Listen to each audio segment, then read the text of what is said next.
on up. So actually, wait one second. Hi, everybody. I'm so excited to be here again. My name is Tank Danger.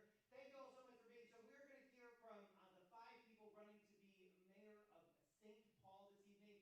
I moved too far away already from the mic. I'm really excited to be doing this with you all. And so, thank you so much for being here. This is a tremendous turnout. This is wonderful. What we're going to do is we have a series of questions that have been submitted by you all, members of the public, that I've collected and curated with some of the folks who are with the neighborhood organizations and Fair Vote to try and get as broad a base of issues that you all have said you want to hear from these folks on as we can. So that's our goal for this evening. I am going to both give candidates an opportunity to answer questions and, when necessary, I'm going to ask for follow-ups and ask them to provide more specifics and ask them really specifically, wherever possible, to share with us where they differ from each other so that you all have as much information as you can have going into this election to know how to do, just as Jean said, your rankings of who your first, second, and third choice and beyond are for this race. So, with that, the reason I asked the candidates to wait just one moment to get on stage is because, again, we have a full house tonight. It is very exciting. I am going to ask 2 things of you all during the course of our program over the next hour and 15 minutes or so. Number 1, turn off your phones. Like, I don't even know if that's really possible, but do whatever you have to do to make it so that they won't go off during this time. So mute them, do not disturb, pretend you're on an airplane, however you have to do this to make it 2. 2, I'm going to ask, please, that everyone refrain from applauding or any other kind of audience interjection during the course of the conversation that we're going to have with these candidates, if solely so that we can hear as much as possible from them. There is going to be a meet and greet afterwards, so if there's something that they said that you really want to clap and cheer for, or you really want to tell them why it rubs your gears the wrong way, you will have an opportunity to do that. But during the actual forum, I really ask you to, as it were, politely listen to what each of them have to say. Except for at this moment when I would invite all of you to make a big round of applause as we welcome all 5 of our candidates up onto the stage.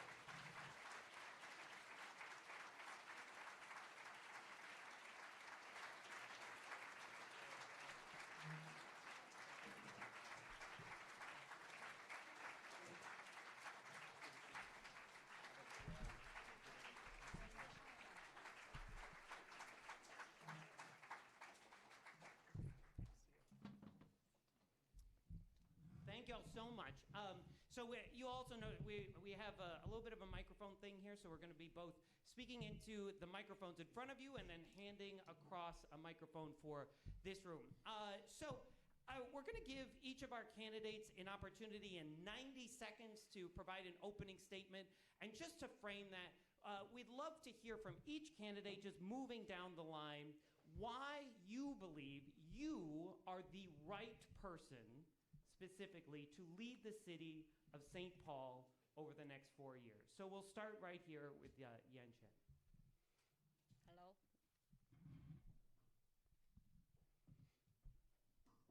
Hello. Hi. Well, first of all, I would like to thank you, the organizer, for this wonderful opportunity. My name is Yan Chen.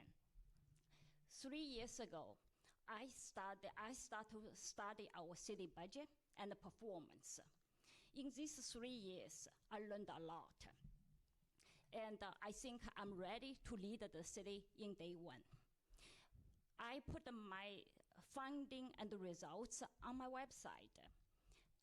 Here is a short summary.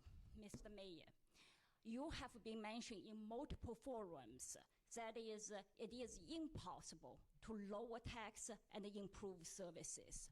Here, I beg the difference. If other city can do it, so can our city.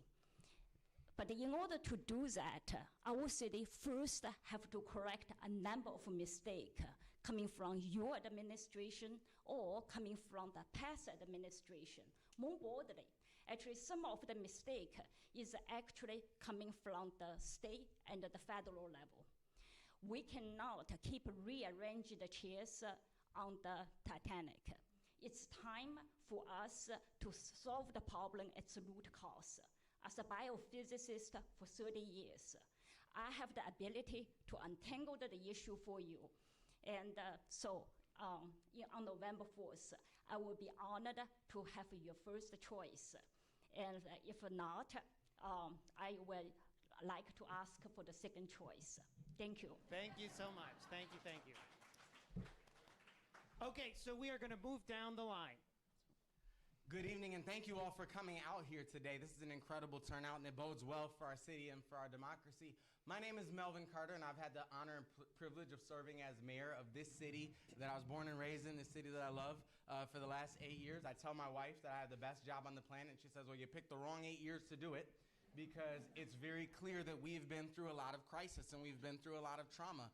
Whether that's a pandemic, whether that's the murder of George Floyd and the civil unrest that happened after it, or whether that's the collapse of our largest property owner downtown, we've been through a lot. We've come through it, and we've come through it in a way that we've brought down violent crime by double digits in every category. We've doubled our investment to rebuild our streets and our infrastructure, and we see more major investment signals right now in our city than we've seen in a very long time. It's not that I think I'm the one to do this, it's that I think we're the ones to do this. Everything that we've done has been through deep public engagement, whether that's the fact that every member of my cabinet has been hired through a community-based hiring process, or every budget that we've brought has been brought forward with hundreds of St. Paul residents' signatures and fingerprints on it, or that every major policy that we've brought forward has come forward with deep public engagement. We do believe that we have the capacity of taking care of the basics and taking care of one another at the exact same time. We have a lot of work to do. We have some significant challenges ahead, but also some significant wind in our sails, and I look forward to continuing to push forward with all of you. Thank you so much. And we are going to move down the line to Adam Dullinger. Hi, everyone. My name's Adam Dullinger. I'm born and raised in Minnesota. I grew up in the woods outside of a small town in central Minnesota, and then I moved to the U of M to go to school for mechanical engineering, and I lived in Dinkytown for a good time there. So I've kind of experienced the whole realm of different city designs, and I'm deeply passionate about how the city is built, how it's designed. I consider myself an urbanist at heart. And so I've seen all that, and I've seen what works, and I've seen what doesn't, and I'm deeply passionate about learning more about all these things. I've been out of school for about 7 years, but I never stopped learning. I pay attention to the things around me in the city. I bike to work every day, year-round, so I get to see firsthand on the street how things are working and how they're not, which is something you don't often see in a car. And I really care about this city, and I feel like some of the decisions that have been made are not always the best, and I think that we need to make sure that we put our public interests before the interests of private businesses. I'm running because I don't believe that the people on this stage are going to do that. I'd love for you guys to vote for me, and I'm really excited to get into the issues. I don't really like talking about myself as much. I'd rather just talk about our city. So thank you. Thank you so much. And I'm going to keep moving down the line. Thank you. Hi, everyone. Thank you for being here. You think I've been doing this for 7 years. I might be comfortable with this, but I'm feeling a little bit like queasy in my stomach. But thank you all for being here. So I'm State Representative Kali Her, and I have actually been a state representative for 7 years. I'm also the Deputy Speaker Pro Temp and the DFL Chair of Commerce.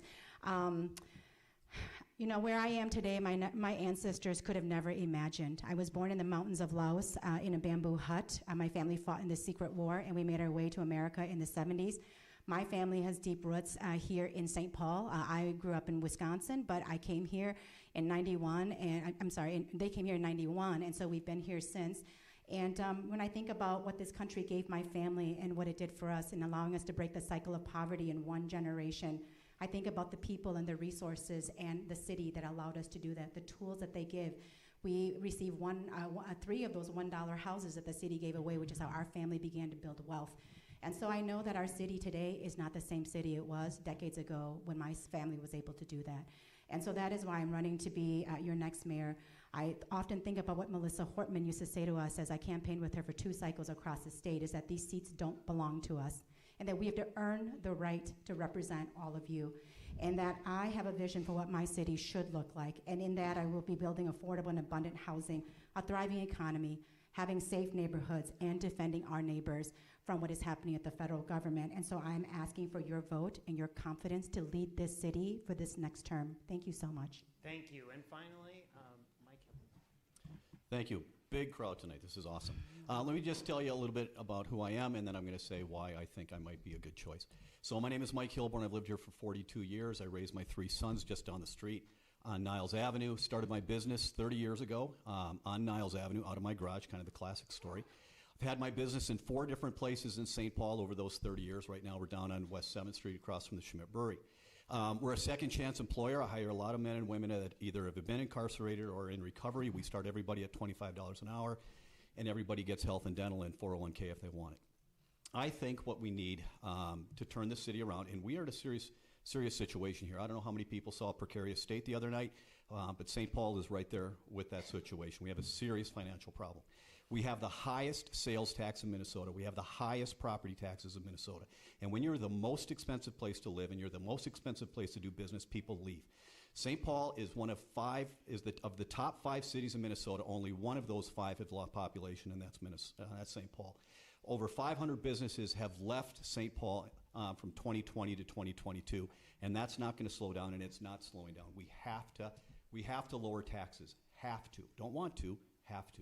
We have a crime problem, a serious crime problem. Businesses are also not moving into St. Paul and are leaving because of the crime that their employees have to deal with and their customers. That's a problem. And then third, I don't think anybody sleeping in tent is compassionate. I think we need to take a serious look at this homeless, and we got to stop people from living in tents. Thank you.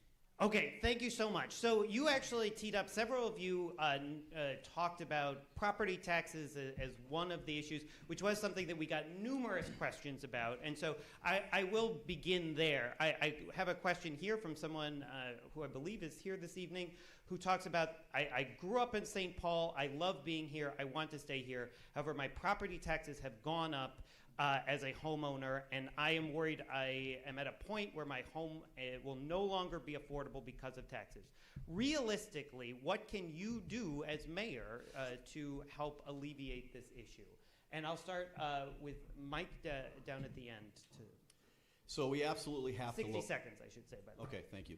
So we absolutely have to lower taxes. Okay, so we have to look for everywhere where there is waste and where we're spending money that we don't need to.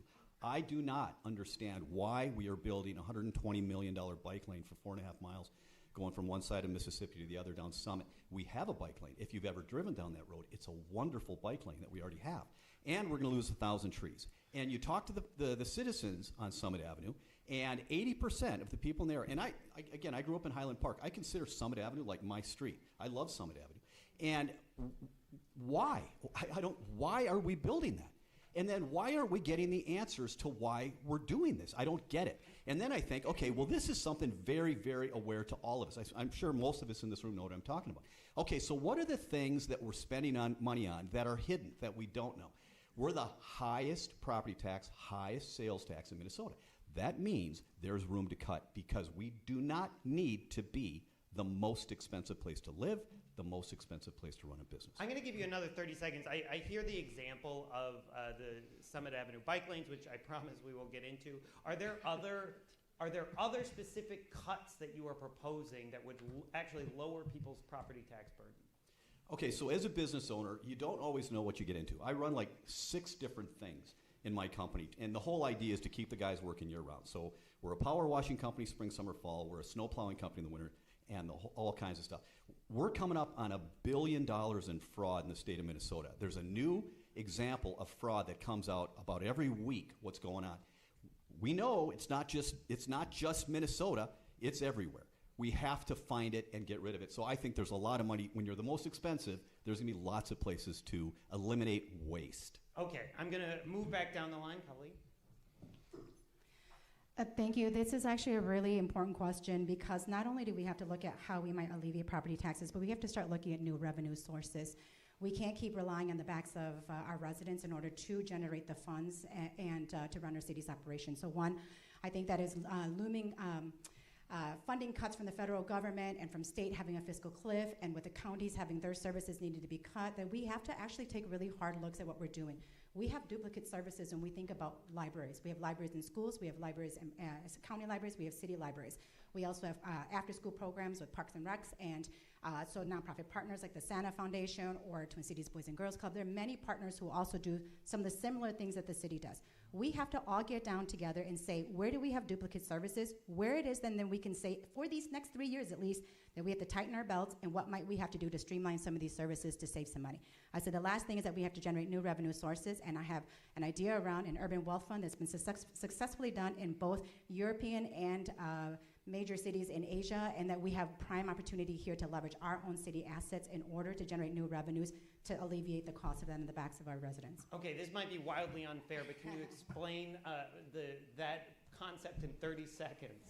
It's very, so my background is in investments and finance. So the Urban Wealth Fund is that you leverage the assets that you already have. And so then you work with developers to develop those land, but you maintain the asset as the city ownership, because once you sell that piece of property, you no longer have the ability to generate your own revenues from that. So whether it is housing or whether it is businesses or what you're working with developers on, then you actually have then the development lease that back from you, and so they're paying you revenues in order to use those properties.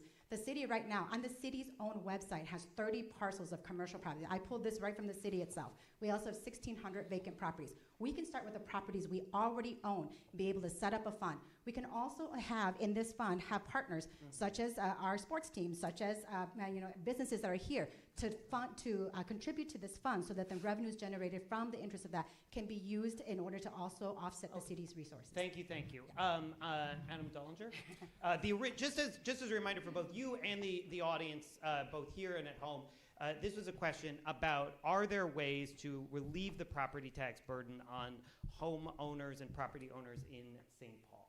I definitely think so. There's a lot of projects in the city that cost a lot of money, and Public Works and Parks and Recreation are some of the largest contributors of our budget, or our largest spending. And there are lots of projects that I think can be done a little better. I think we don't need to be giving our friends the best, deals and contracts and stuff. Like, we got to really try to do things as efficiently and cheaply as we can. One specific example that I like to bring up is Pedro Park. $7.5 million for a 0.87 acre park, which was already was a community garden beforehand. I think that's way too much money for a park. I love the park. It's a beautiful park. It's great, but I spent a lot of time in college recording landscape architecture lectures. I was in engineering, but I worked in the architecture department for video and stuff. And there's just so many things that you can do to cut those costs. You don't need custom formed concrete and all these fancy things. Like, if we're trying to really keep up with our budget, we need to not overspend on those kinds of things. Okay, thank you. I promise I'm going to give people follow-ups in different places, but I'm going to keep moving down to Mr. Carter. The question, in the next 4 years, are there ways to relieve this property tax burden? Yeah, thanks. We all know that we've lived in an era of just record inflation. Everything that we do costs a lot more money. The city, the same way we have to put gas in our police cars and our fire trucks, we have to light every city building, and that costs more for the city to do the same as it costs for all of us to be able to do. So we have to make things more affordable. I definitely don't agree with cutting bike lanes. Bike lanes make life more affordable for folks. I definitely don't agree with cutting our libraries. Libraries are something that enable people to participate in this economy. But there are things that we can do. We can diversify our revenues. We passed a sales tax a couple of years ago that helps people, oh my gosh, 30 seconds, that helps people, that invites people who come in from the suburbs to participate in the solution for our infrastructure. We've increased the franchise fee that tax-exempt entities pay into, and we have to build. We have to be able to build. We have to be able to construct, and parks, for example, give us the opportunity to do that. One of our challenges is definitely making sure that we continue our momentum downtown. We have a lot of opportunity to construct downtown. Building parks and infrastructure helps us send the signals to the private sector that that's where they should invest. So, okay, I will do a quick follow-up, because you named sales tax. Are there other new revenue sources that you think about that you haven't had an opportunity to do yet that you could imagine doing in the next 4 years? Well, we've pushed those, like I said, those two that I had. The other thing that I had on my paper that I didn't get a chance to really do is say we have to be able to transform our processes. So for example, we brought online BLS units for the city, essentially EMTs in a van that can help us respond to medic calls in a more economic way. We're just bringing online a system called Pauly that helps to completely transform licensing and permitting. We can do permitting applications and inspections right on cell phones right now. So also thinking about 21st century processes, things like that, that can help to make our business plans more cost effective. We have delivered really good financial services for our city. The organizations the experts that go around rating cities give us the highest possible rating. That's a AAA stable. Okay, thank you so much. Chen? Hello. Yeah, I think maybe I would tell you a little bit what made me so determined to run for mayor, because I studied our city budget. I plotted our budget from 2008, and I looked at the trends for both revenue and spending, both of them going to the wrong direction. So at that moment, I realized we have a clear issue on hand. And during that time was COVID time. We had the money, but our city government didn't invest wisely. So how can we do that? I would say go back to the spending part. Let's look back. 2008, what did we achieve versus now, what did we achieve? Can we look at individual program to figure out whether individual program are they effective? If they are effective, are they efficient? And we can look at and we can examine everything. Also revenue. Revenue is a big issue. But what my observation is, we're losing revenue. Right now, we're just losing revenue, and we need to stop the bleeding first before investment. I know that this is an issue that you even named is really a driving force for you. So can you give us a couple of, if you were mayor over the next 4 years, like what would be some of the changes we would see? I would say probably the major change would be public works, right? Because that's a big department spending. $200 million, we go into the public works department. And so question is, I look at the other cities' budget, public works. For example, Madison, Wisconsin, they have bigger areas than us. They have a similar number of populations. And yet their street condition is far more superior than us. Why? Can we learn from them? That's fair. Okay, I gave everybody a follow-up except for Adam, so I'm going to go back to Adam and give you another 30 seconds. If there's other specifics, we've heard some examples. You gave an example of somewhere where you feel like there might be overspending. Are there other examples of either overspending that you would look at cutting or new revenue sources that you want to put on the table? Yeah, well, first of all, I want to mention that we shouldn't spend $200 million of our money on new arena renovations. I think that's a poor use of funds, especially when we're in a tough time financially. But another example is tax increment financing districts, I think are far overused in this city. 8% of our property taxes go to basically private developers, and I think we should slow using that. Because over time that goes away, and we kind of need that property tax revenue. So yeah. We brought up several people brought up sort of increasing commercial development, and as you might imagine, again, this is a topic that we got a lot of questions and a lot of comments on. So I think that maybe just the sort of most straightforward one of these was somebody submitted, what plans do you have to increase commercial development in downtown and along University Avenue by the stadium? And Adam, since you've got the microphone, I'll start with you for 60 seconds. All right, yeah. I think the best way to increase commercial development is to make the city a better place to live. I don't think it should be the city's job to, court businesses from all around the country to come to St. Paul and we give them tax breaks or do this and that, try to encourage them to come in. If there's the people here who are active in the community, the businesses will come, and especially the businesses will arise from the people when we give them the opportunity to. I think that there's a lot of untapped demand for small businesses in this area, and part of that is because we don't, everyone wants to go into these specific corridors, but I think that the city council should open it up to allow more businesses in neighborhoods, stuff like that, but that's not what the mayor can do. But I think that there's a lot more that we can do to make the city a better place. Things like pedestrianizing different areas downtown so that people actually want to walk around and go. It's like that organic foot traffic is so important for getting people from place to place. We don't want to make places just boom and bust cycles where they have to drive in and drive out. It's got to be more sustainable. So specifically, I mean, usually I'm the one who says, well, that's something the city council does versus the mayor, but you named it. So what is it as mayor you can do to make it so that this is as you said, a better place where just more people want to live? Can you give me some policy specifics? Yeah, specifically for 30 seconds. Pedestrianizing places, especially downtown. It's not the best place to be a pedestrian, and so I think if you can kind of make some of those areas into pedestrian malls, and just kind of making everywhere a better place to bike to walk to, anything other than a car.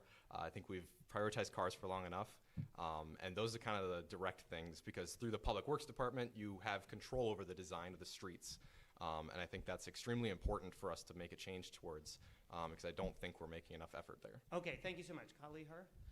The original question was, how would you try and increase commercial development downtown as well as potentially along University Avenue?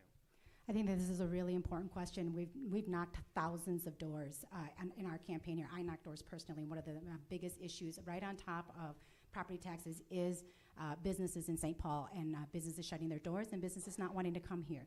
And so for me, what is really important is that in order for people to want to do business here, we can't have the reputation of being the hardest city to do business in. I've asked people, why is it? Is it just because we have better standards and we ask more of you? And they said, no, you just have really terrible processes here. Your people don't return phone calls when we want to start a business and we want to get our licenses and our permits, that we don't get those in a timely manner. Somebody who wants to just move their yoga studio from St. Clair over to Grand Avenue took a year to get that permit. The people who are trying to open up their restaurants, and they're literally weeks from opening, and they said the city can't find their liquor permit. You cannot run a city when people cannot open their businesses here. That is really important. And that the poly system, wonderful. You've had 8 years to build the system. This is not new, and people have been leaving us for this entire past term. We need to do better, and we have to. The mayor's job is to sell the city. I will get in front of businesses and sell our city and make sure they come here, because we've already lost out on many opportunities. So I'm actually gonna move back to Melvin Carter. I mean, this does feel this is a pretty direct question. Like, this way of doing business in the city is not working, is what I'm hearing. Can you respond to that? And then I'll give you 30 seconds to respond to that before I ask you the same question. Yeah, that's exactly why we completely transformed the way we do business in the city. I just talked about that poly system that we built. Right now, for the first time in our city's history, we can apply for permits online, we can schedule inspections online, we can log on and see where we are in that process. We can, like I said, inspect properties or inspect work jobs via our cell phones. Our goal right now, and I said this in my budget address, we have to do everything that we can to build as much as we can, as fast as we can, and that's a core of that, is completely overhauling all of those brand new processes. We brought those online. Oh, sorry, I'm out of time. Well, okay, so I'm going to give you the next 60 seconds to respond to the original question. That was about the processes, but what is it in the next 4 years that you can do to increase commercial development downtown that is new or different or will move the ball forward? One of the biggest ones really is that process, is making sure that people clearly see that we're open for business, that we're excited, they want to invest in our city. We created a downtown investment strategy. You can just Google St. Paul Downtown Investment Strategy that lays all of this out. It has 3 major things. One, we have big opportunities for major projects downtown, whether that's the River's Edge project, whether that's the Grand Casino Arena, whether that's Central Station project. We have a lot of big projects, making the most of those projects. The right-of-way, you're right, making it easier to kind of get around our downtown, which is why we had so much dust downtown. We put downtown on a cycle to repave every street downtown. We're repaving streets. We just opened a brand new park downtown. We're investing heavily in our right-of-way downtown. And the last one is office to housing conversions. That's one of the big things that we can do to invite more people to live here, is just create more opportunities for people to live here, build much more housing. 93% of our housing units downtown are occupied. We can build a whole lot more of that, and when we build it, people do come. Okay, I'm going to go down to Mike at the end with the original question, increasing commercial development downtown. Okay, so what actually caused me to run for mayor is last November, my landlord, who's awesome, came to me and he said, hey, Mike, your rent's going up a lot, so we need to meet now, because when your lease is due in May, I need to make sure you have time to find a new place and I have time to find somebody to replace you. And so we brought it in, and my rent went from $17,000 to $22,000 a month. And this is my business, okay, which is dramatic. And that's, you can't, and I'm staying. I said, no, I'm staying for another 5 years anyway. But we have, we're short 60 cops, 60 police officers. We need to make sure that businesses can do business and not have people walk in and out without paying for things. We have to have restaurants that are allowed to stay up past 10. Because right now they're all not all, they're closing at 10 because they could stay open till 2, but they're having too many problems with their customers, with issues, and with their employees. Mickey's Diner, my lovely fiance, right over there, stand up, Jemery. We're at Mickey's Diner, and we said, are you guys still open 24 hours a day? No, we close at 10 now because it's just too much trouble after 10 o'clock. So even before we start talking about taxes, we got to take care of the crime problem, and then let's jump right back into the homelessness thing. Okay, so I'm hearing a set of solutions around public safety. I mean, we've heard a few other things around infrastructure and around business incentives. Are there any of those that you would either pick up on or ways that you want to disagree with any of the other candidates on some of the things they've recommended? I'll give you 30 seconds. Okay, I really like what Representative Hurst said. Okay, we have St. Paul. You guys would not believe how difficult it is to work with St. Paul for businesses. Friend of mine kind of represents companies to come in, and 5 guys came into St. Paul, and their comment to him was, we will never put another location in St. Paul because you have made it so difficult. So I'm all for the online thing. I love that. But there's got to be something behind the online thing, so when you don't get the answer, you have to have a group of people, a staff, that want to help, that want to see people grow. And I'm telling you, we can villainize businesses, and I know that's a fun thing to do, but if you lose your businesses, the whole thing falls apart. Thank you. You have been very patient, Yan Chen, so I'm going to give you a chance. Your ideas for increasing commercial development in St. Paul. So here is the issue I illustrated that basically we're losing revenue, right? Because, for example, if we don't deal with crime, business closed down. And the Cup Foods is one example. Lunch Wireless is another example. Everybody is worried about Walgreens. Walgreens might be closing too. And we have to do that because instead of keep thinking about how to invest for the future, first thing first, trying to make sure all the people already on the ground are taken care of and they're happy. Second of all, I want to actually coming back to Melvin Carter's his vision, how to develop a downtown. He mentioned that it's converting residential place, commercial place to residential. That's, again, we're making the same mistake as what we did 30 years ago. 30 years ago, we overbuilt the downtown, and we just have an empty building without business follow through.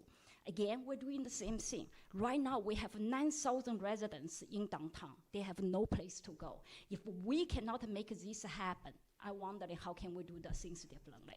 Melvin Carter, I'll give you a chance to respond, but I actually want to stick with Yan Chen for just a second here because, am I hearing you say that residential, sort of commercial to residential transitions, you would not pursue that? I will pursue if some building can come down completely. Okay, but the problem is conversion is super costly. It is super costly because you're going into, first of all, we're going to reducing our tax base.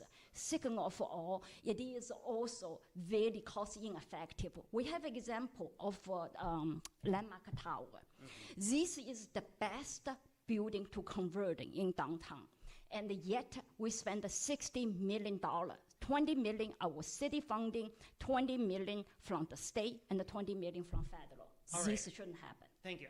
Melvin Carter, I'll give you a chance to respond specifically on this question of residential conversions. Yeah, when I was a kid, I remember reading the articles about how Town Square or whatever the latest commercial building was going to save downtown. Saying we're going to build residential downtown is actually the opposite of what we've historically done. If you look at the downtowns that have thrived best through the pandemic, they're downtowns that have a lot more residents downtown than St. Paul does, which is why we're there. The work patterns have changed. They've just shifted through the pandemic. They're not going to snap back to pre-pandemic normals.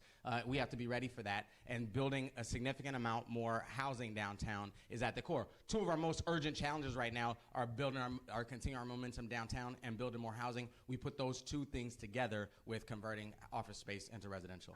Yes, okay, yes, 30 seconds for you to respond. That sounds all good. That the problem is right now, what's the cost and how long it takes to convert it, right? Right now we have 9,000 residents. We first need to stabilize them.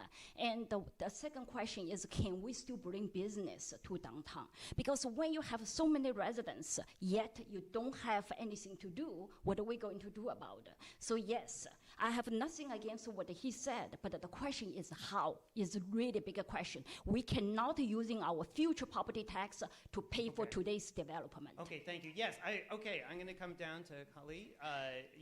People are really want to get in on this talk about commercial to residential conversions. But I think that this is a really important topic, though, is that it can't be one or the other. You have to have a mix of commercial and residential.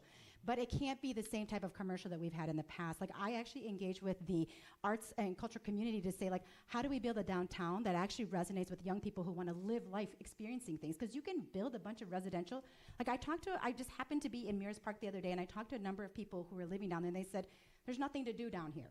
And that we can't even get through the skyways because they're shut down because of issues of crime and issues of safety.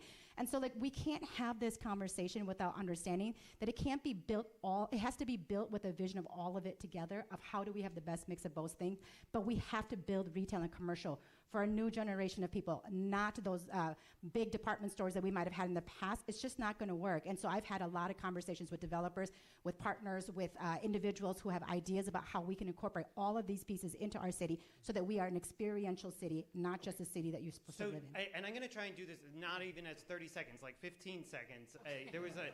There's a pretty far divide between Melvin Carter and Yan Chen on like how important commercial to residential transit. Where are you on this spectrum? How much of the solution do you see those conversions from commercial to residential being for downtown? Well, there's already been an assessment done. Some of those buildings have to get knocked down. So, like, you have opportunity to build new. There is some conversion that can happen, but there needs to be a mix of all of this. And we are not the smartest people dealing with this. There are a lot of smart people already doing it, have been doing the work. We have to, and this is part of our city's problem, is we don't partner with people when we should. And that is the problem as to why we can't build something comprehensive. I'll come back to the mayor in just a moment, but Mike, I'm going to give you a chance on this specific question.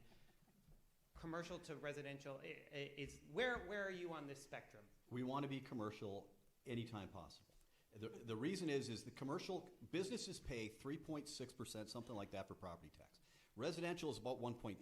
So every time you lose a commercial business, you have to have 3 times as many homeowners at the same property value to make up the difference. So commercial is what we want. And St. Paul, it's beautiful. It's a beautiful place to have a business. It's got a river, a working river, actually. It's got an airport 15 minutes away. It has a regional airport in the city. We've got light rail. We have everything for a business to want to be in St. Paul, except for taxes. Okay. Oh, and now I've got a new poll on this spectrum, but so I'm going to come to Adam Dillinger, just because I'd love to get everybody sort of on the record on this. Sort of, where do you fall on this question? Yeah, the conversions are a good idea, I think, when done right. It does cost more to do that, but at the end of the day, I think it's important to, help the businesses that want to do these conversions along, but I don't think it's necessarily the city's job to fund it. There's a lot of situations where we're putting a bunch of city money into these developments that end up just profiting, the profits go to the developer or to whoever owns the property.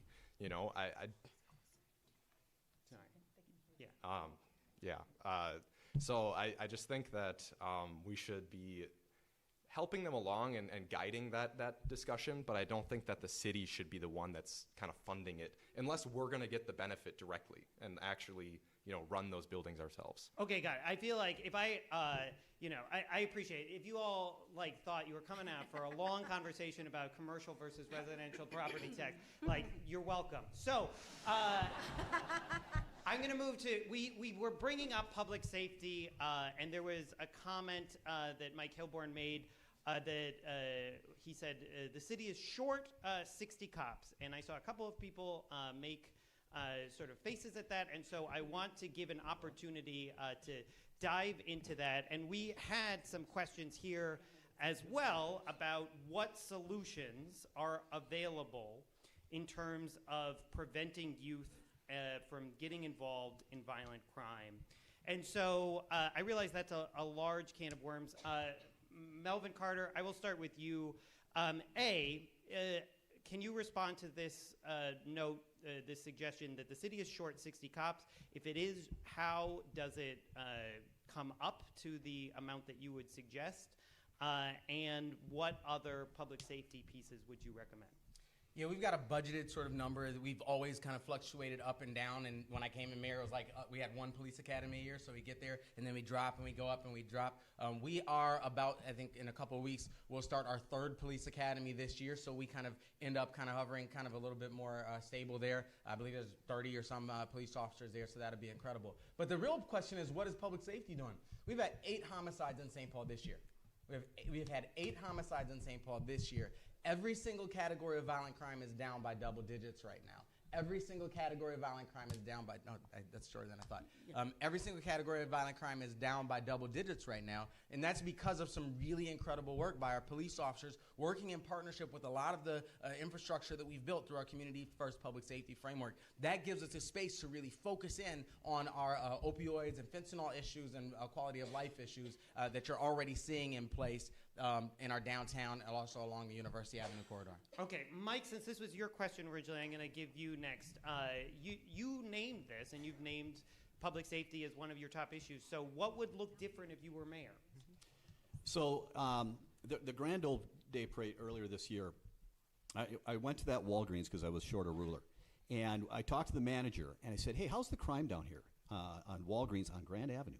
And she said, it's terrible. She goes, there is a felon that has a warrant for his arrest that comes into our Walgreens frequently, grabs toilet paper and walks out, and the cops know who he is, but they don't do anything about it.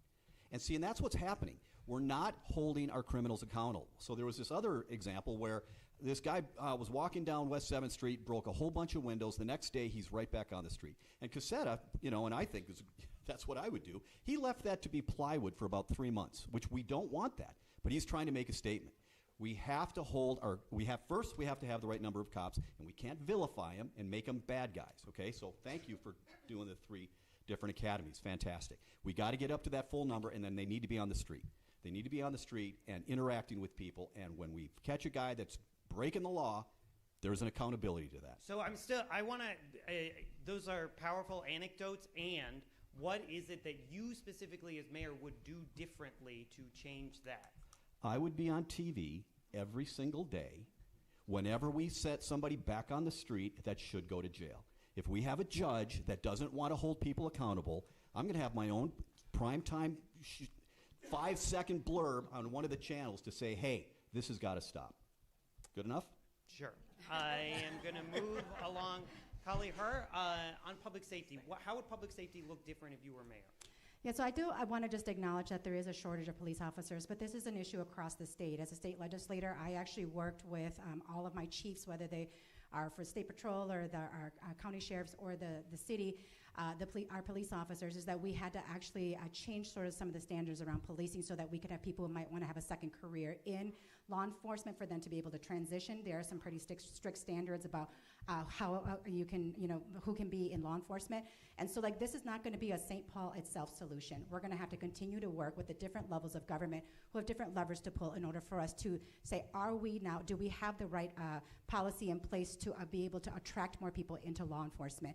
I think that is really important. I will say that in addition to, we've been talking a lot about violent crime, and I want to say kudos to the mayor that violent crime is down. And I'm glad that work has happened. I did bring in $10 million to address the carjacking at gunpoint situation, and so I've been a part of that solution. But I will also say that we have to look at public safety as more than just police, because our EMS are we're the only city where all emergency services come from our fire, and we have done very little to actually support them and to ensure that they help us weather through these next 3 years while everybody is losing their health insurance. They're going to rely more on emergency services, which is additional cost to our city. I have a plan for that, but you didn't give me enough time, so. Well, okay, I'll give you another 30 seconds. So I will say that our police. So what we have to do is actually work with our state legislators. I've been working with Representative Hewitt and Senator Seeberger on more reimbursable services. And so right now our EMS go out after somebody's had a surgery and can go and do a wellness check on them. Right now we do that for free, and that we are actually trying to have an initiative where when you go out, then it is a reimbursable services so the city can get money for the work that it is doing. In addition to that, when our fire trucks, when our EMS are not out, that our fire stations can also serve as a drop-in service, and that there is work around the FQHCs, the federally funded health cares that we can partner with, and also institutions that we can work with, our pharmacies, all of these entities coming together to say what are the highest reimbursable services, vaccines, some of the preventative care that we can do that is lower cost but higher reimbursed. Okay. We can actually add some of those. See, there's a lot of plans. I can't give them all the answer. I have a really comprehensive plan around that, though. There's a time for meet and greet afterwards where you will be able to spend a lot more time on this. Melvin Carter, I'm going to come back to you, and then I promise, Adam, I'm coming back to you, but there was a direct note there that we are leaving too much up to EMS right now. Can you respond to that? Yeah, we've actually done a whole lot there, and we actually do bill insurance for that, so, for accurate information there.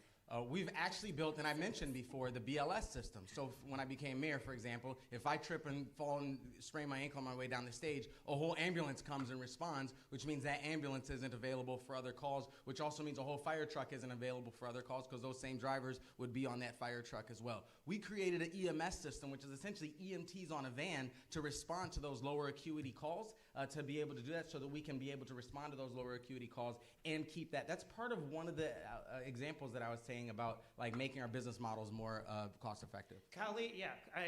So how would it be different, based on what Mr. Carter just said? So I want to be really clear. Our EMS services is reimbursed, but it has one of the lowest reimbursement rates. Our city, it costs us more money to send out EMTs than it does for us the money that we get back. So yes, it is. I sat in the health committee. It's my turn now. That's really rude that you keep interrupting. So I sat in the health committee for 4 years. I know what reimbursable events are, and I know how much it is. And this has been a huge issue at the state, being led by an EMS representative. So for us to say that somehow we're making up what the cost of this is just absolutely a lie. And that there are ways in which we can increase the capacity in order for us to actually have other reimbursable services coming to us. And so there are already maps of what we can do. There's initiatives that are happening at the state level. We could do a better job, and I'll be very clear. If you talk to our firefighters, they've said there's been very little investment in them. They need more firefighters and more EMS in order to do their jobs well, because if you fall to a 3 to 4% rate, instead of having 4 people on and you only have 3, it actually compromises your services and your ability to deliver care to people, and that is one of their biggest issues, and they've had difficult conversations with our city in order to get that staffing. Thank you. Adam Dellinger, you are in the middle of this already, and so... Solve it, Adam. Yeah. How would public safety look different if you were mayor over the next 4 years? I'm going to throw a curveball here and talk about public safety on our roads, which is equally as important as a lot of murders and things like that. The same number of people die every year on the roads as die in murders, and I think that there's a lot of things that we can do to make that better. There's traffic calming to slow people down. People don't follow the speed limit, and the only way to force them to do that is to make the street design to be a little more hazardous for them to go 100 miles an hour down the street. And it's so tragic to me to see that there are very obvious solutions to these problems on our streets about just putting speed bumps in or having things in the way that slow people down. And I'm out of time, I guess. I appreciate that answer, and just because I'm trying to get everybody on, one of the original pieces of this question is this question of, do we have enough officers, sworn officers, in the city of St. Paul right now? Do you believe that we need more? If so, how would you propose recruiting more? I'm not sure the specifics on the police department. I don't work there, so I don't know what their staffing issues are specifically. But there's lots of ways that you can kind of help, and part of that is just the public perception and getting people, to appreciate the police a little more, and getting the police out there, like in the community and talking, and also following the laws. When people, literally today I saw a police officer just rolled right through a stop light or stop sign, and it's just, if you don't have that perception of things, that the people kind of get animosity against you, and you need to have that positive perception so that people want to be police officers in the city, because they don't want to be at this fight with the public. They want to be, helping the public. Thank you. Jen, I'm going to come down to you, and I'm going to start with you for the next one too. So. I would say if you look at our crime issue, it has been so chronic. And what's the bottleneck for this? I personally think the bottleneck is not identify who is the criminal. We all know who are the criminals. The question is, do we have the tools to rehabilitating them? That's super important, right? Because right now we cannot prosecute people because we feel the system has been a revolving door. And if it's a revolving door, why even sending them there? But the question is, should it be the revolving door? No, it shouldn't be a revolving door. So basically, how can we change these dynamics? I would say that requires really coordination, like colleague, Representative Her already mentioned. We need to leverage different government agencies to start to learn how to rehabilitating people. Thank you for that. I appreciate the nuance a lot of people are sharing. Since I'm trying to get everybody on this, do you believe, are more officers part of that solution, or is it something else? I don't think it's a part of the solution. We don't need more police officer. I think we need a very more adaptive police officer, right? We need to learn how to solving problem. We need to prevent crime from happening. We need coordinating with schools, preventing kids become criminal. We need to work with our city government, whether it's from park and the rec department, basically just preventing things, A, from happening. B is once people already committed a crime, how can we make sure we need to hold them accountable? Because just being negligent, that's equally irresponsible. And we need to hold people accountable. But the rehabilitation is very important piece of the second puzzle. Okay, thank you so much. So, if you all thought that was feisty, just wait. As you might imagine, we got a whole batch of questions about Summit Avenue Bicycle Trail. And there were a lot of questions, I think it's fair to say, on multiple sides of this issue. I chose not to pick any of those, and instead, one person simply submitted, what is your position on the Summit Avenue Bicycle Trail, which felt relatively straightforward. So, Yan Chen, I will start with you. Well, I would say Summit Avenue Bicycle Trail, I even don't want to even start to judge its merits or not, right? But it's just the wrong priority at the wrong time. Right now, we have so many priorities. Do we have a good transit plan for our city? We don't. We have a 24-day transit, bicycle plan. But if the bicycle plan is not tied into our transit plan, what I mean by transit plan, there is a bus plan, there is a housing plan. Everything needs to be tied together. If we don't do things holistically, we just do piecemeal. We go into using money once, twice, 3 times. We're going to rip off our street in the next couple years. No, it's the wrong priority, period. Okay, this one I'll go down the line. Melvin Carter. I'm excited about the plan for a number of reasons. One, we started this conversation about how life has just gotten more expensive. Being able to commute this city and live in this city without the cost of car ownership is absolutely critical for our future. Let me tell you, speaking of our future, people ask me what my vision is for the city, and I tell folks it's irrelevant. What matters is when our children get to the age where they want to decide where to plant their family or their business, what will they be looking for? The 16-year-old tradition that I grew up in running to the DMV to get your driver's license as soon as possible, isn't what our teenagers are up to today. They're interested in biking our city. They're interested in taking transit through our city. They're interested in being able to walk through our city. So that helps us be able to move forward. Finally, we have to reconstruct Summit. We have to reconstruct Summit. Taft was the president the last time we reconstructed Summit. And it's not just about the pavement, but it's about the water main underneath. We have to reconstruct Summit. We've found a solution that allows us to be able to do that within the existing curb cut that does do the traffic calming that you were talking about earlier, Adam. This is about building and positioning our city for the next 100 years, and I think it's going to be something that's very critical for us. Adam Dellinger? Yeah, I think we should build that Summit Avenue trail. I think if you look at the Summit Avenue bike lanes and think that they're not in need of change, you're just blind to the realities in the world. And not only do we need to build Summit, we need to build a connected bike infrastructure across the entire city. I drove here today because there's not a safe way to bike here. You know, I bike everywhere I go, everywhere I can. I biked all the way out to Plymouth this weekend. It was like 30 miles from where I started at work. And it's just, these are the things, and especially, like you brought up the kids thing, you know, kids don't get to drive. And like, I grew up out in the woods in like a small town, and I had to bike all the way down a country road, extremely dangerous. I don't know why my mom let me do that, but that's what gave me freedom as a kid. And like right now, it feels like kids are just isolated in their homes, and they have to be chauffeured to any place they want to go.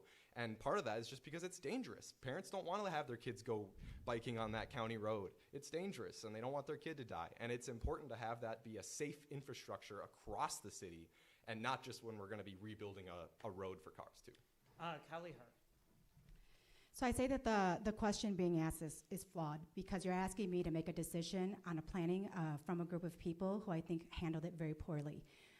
We've pitted two groups against each other, bikers and the people who live there. And that for me to say that I get to decide and what it is I want to do and what I think is best is the wrong answer.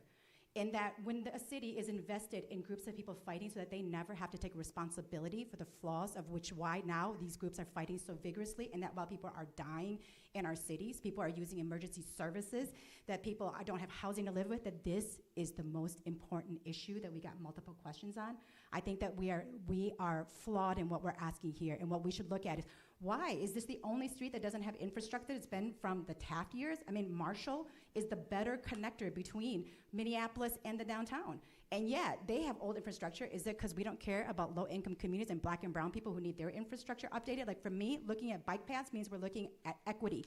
That when we talk about the plan for this city and what is happening, that we are looking at building infrastructure out, that my people on the east side who live in a low-income housing unit trying to get to work at the gas station, or their kiddos going to the library, did we bring them to the table to have discussions around this so that we can say we're building a city that is bikeable and walkable for everyone in this city? We are asking the wrong questions. So I appreciate that, and yet that is a question that multiple people asked. And I feel as though there is a way in which you are mayor, you will have to deal with that question. And so I suppose there's options in terms of supporting it, opposing it, or starting the process over.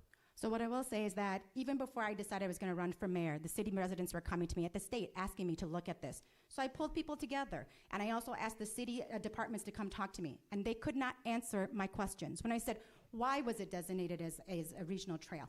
Who designated? Who wanted it? And they just kept talking to me about surveys and not telling me. I said, well, who was surveyed? People who blow through my city, or people who actually live here who are using it for transportation? And I'm getting all different answers from people about who it is that has been engaged in this. And then first it was building this bike path, but then it became about the infrastructure, because when one position wasn't popular, we added another position to that. So to me, the process is flawed. I would relook at this.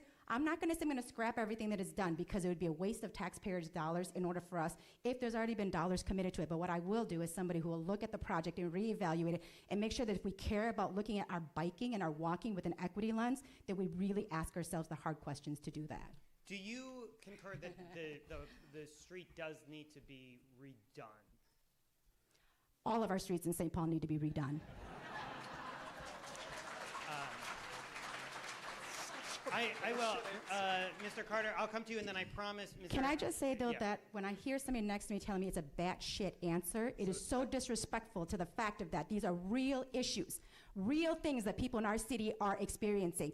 And when you don't have a bike path, and Eastsiders are calling me saying, we don't have good biking infrastructure here, and we're talking about something batshit on Summit Avenue, to me, our priorities in this city are off. Okay, so I know we're getting towards the end, but I'm good. Okay, I'm going to go Adam, Melvin, and then Mike. Mike, I promise you're going to get Wait, double time. I didn't answer that one. Well, but we've kind of specifically gotten into a thing now. So, I have a really good answer. okay. Well, it'll be good in a second. Adam? I want to clarify, it was a bullshit answer, not a batshit answer.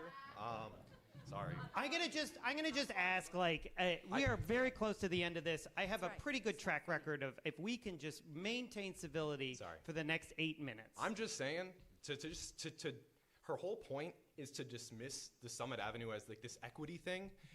We need to build bike infrastructure everywhere in the city, and Summit Avenue is a fantastic place to do it.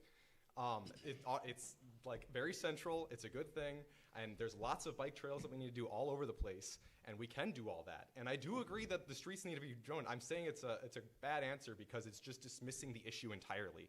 And I want to talk about East Side again because I bike over there, and it does have some good bike infrastructure. I want to clarify that it's not perfect, and a lot of the neighborhoods need to have better bike infrastructure as well. But you look at the Grand Round, it goes through the East Side, and that's what gives me the opportunity to go to the grocery store on a bike. And I can't bike here or anywhere in the Summit Hill area because it's crap bike infrastructure. I mean, it's just, you have to look at it and... Okay, thank you so much. Okay, and I know I said I was going to cut, but I feel like you're going to have a reason to respond after I go to Mike. And so I'm going to go to Mike, and then I'll come back over here, and Yan also wants an opportunity. Well, Summit Avenue has a bike lane. It has both directions. And Summit Avenue, drive down it. It's one of the smoother streets in St. Paul. You go one street over is Grand Avenue, and it's just torn to pieces. And Grand Avenue, okay, I'm going to go back to the whole tax thing again and how expensive it is. Look at how many their empty stores are now on Grand Avenue. It's a disaster. But we're putting it into Summit Avenue, and now the people that live on Summit Avenue are going to have to pay 25% of that. So that's $40,000 that these individuals have to pay for a bike lane that 80% of the people don't want. And I thought this was representative government here, right? And we're going to lose 1,000 trees. On and on it goes. If we have a tax problem, a crime problem, and a homelessness problem, I don't think we need to try to fix something where we already have a bike lane there already. Okay, Yan, I'm going to come back to you. You were politely waving, and so I'm going to come to you. Okay, yeah, no, I think I just want to make it clear. I virtually agree the process was not helpful, right? Because we really make two sides of the party don't see eye to eye, which is completely unnecessary thing to do. So the process was not very good. But in addition, I agree with Mike, I agree with both Representative Her, that we do have a bike lane already there. And is the bike lane perfect? No, absolutely not. I walk the neighborhood and I know which section can be modified. But does that mean we need to spend so much tax dollar right now, at this moment, to do that? And why there are so many other infrastructure projects we can deal with? No, I think it's not money wise spent at all. Okay, thank you so much. We are basically at time, and I want to give an opportunity for everybody to give us a closing statement. So we started by asking you all why you are the right person to lead the city of St. Paul over the next 4 years. In our final statements, which we'll give you 60 seconds for, we started over here last time, so yeah. We'll start down there with Mike this time. I'd ask you, offer your closing statement and perhaps offer people a picture of what would the city be like after 4 years of you leading into the future. Sorry, 3 years into the future. However long you like. I have that power topic. So what would the city be like and how would lives of people in St. Paul be different by the end of your term? Well, I'd be singularly focused on three things: taxes, crime, and homelessness. And everything would have to go through that prism. We can't be the most expensive place to live in Minnesota. We can't. We can't be the most expensive place to run a business because no one is going to come here, no one's going to grow here, and no one's going to stay here. That's why we've lost so many. So, and if we, keep electing the same people year after year after year, we're going to get the same results. And if we all do that, well, then let's not complain about it. Okay, let's not complain what happens when we keep making the same choices. So what I think we need for this 3-year term, I think you guys should vote for me. Okay, it's only 3 years, so you don't even have to go the whole 4. And I think it's going to take a businessman or a businesswoman this time around to get down to the core issues that are causing a problem. And we got to start with the most important thing and work our way down the list. We're not going to be able to do everything. I don't want to cut services for everybody, but we're going to be really efficient delivering the ones we have. So here's your choice right here. You got Mike Hilborn as an opportunity.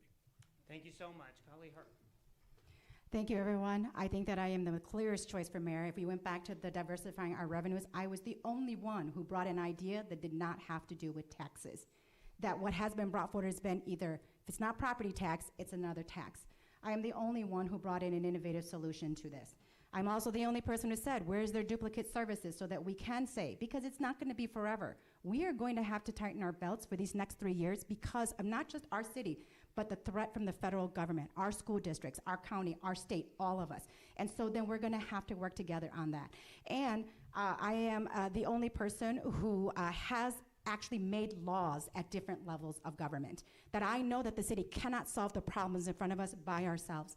That we have to work with our city, with our state elected officials, our counties, our school board, and every single one of us. I will say that when the city would not work with the East Side on dealing with helping businesses with the Payne Avenue, they went to their state legislators because the city would not partner with them. And the state brought $250,000 in order to help those businesses on the East Side so that they could succeed through that construction. The city washed their hands and would not work with them. I will not be that kind of a mayor. I will be somebody who knows who to work with and at which level of government to do that work so that we don't have to solve the problems by ourselves. Thank you. Thank you. Adam Dellinger.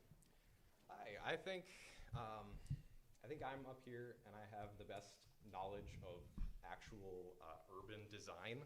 I've spent a lot of time in my life focusing on street design and how to make our cities a better built environment, because the built environment is what we all experience every single day, and it's what we spend most of our money on. And so I think it's very important to be very focused on making those investments wisely, making them efficiently so we can save money, and having like a connected bike infrastructure is extremely important for our kids, for everyone, for affordability, to allow us to have the freedom of movement throughout our city. And I think I'd be the best choice, and I'm willing to do things differently. You know, if we really want change, you need to have someone who cares about doing things differently, even if it goes against the status quo. You know, we've got a whole bunch of business owners and business degree people up here. I'm the only one who's not, and I think that we need someone who thinks a little differently than just the typical business status quo. Thank you so much. Melvin Carter. We've been through a lot over these past several years, and our city has not been immune to some of the global crises and some of the global kind of headwinds that we've had. We're coming through it stronger. Violent crime is down by double digits. We've doubled our spending to invest in our infrastructure, and we've got more major investment signals from all over our city, including our downtown right now. We'll continue to push on that. Our top most urgent priorities will be addressing the fentanyl crisis, continuing our momentum downtown, building as much more housing as we can, and protecting our neighbors who are being unfairly targeted by ICE for immigration raids. These are critical and urgent priorities for us that we are going to continue to move forward in our city. I'm the only one up here who's ever had to actually navigate all of these things. I'm the only one up here who's ever actually had to turn all of these values into a spreadsheet that equals out at the bottom, and I'm asking you for your vote so that we can continue to move forward. I'm Melvin Carter. I am your mayor, and I'm asking to be your first choice on November 4th. Thank you so much for coming out tonight, and thanks for everybody who hosted and helped organize this. Thank you, and Yan Chen. Yeah, thank you. I think when you mentioned the complexity, I think I've been dealing with, I have in my science career, that was a lot of complexity. The question is not to make complex things more complex, is how you simplify the things and solving problem at its root. What I have observed our city mistake. However, what I see is potential. Our city has a huge amount of potential, but it requires a mayor willing to do things differently and learn how to coordinate them with other government agencies.